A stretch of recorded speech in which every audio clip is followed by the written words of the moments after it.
You ask Tiger to solve. This deals with linear equations with one unknown. The final result is x equals 30. Let's solve it step by step. Group all x terms on the left side of the equation.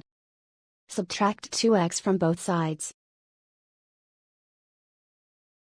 Group like terms.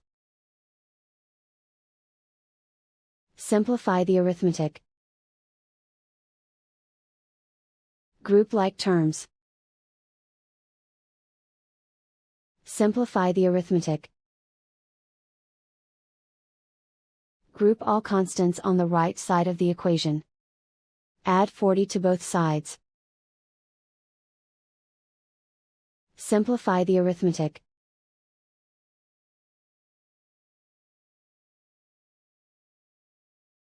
And so the final result is x equals 30.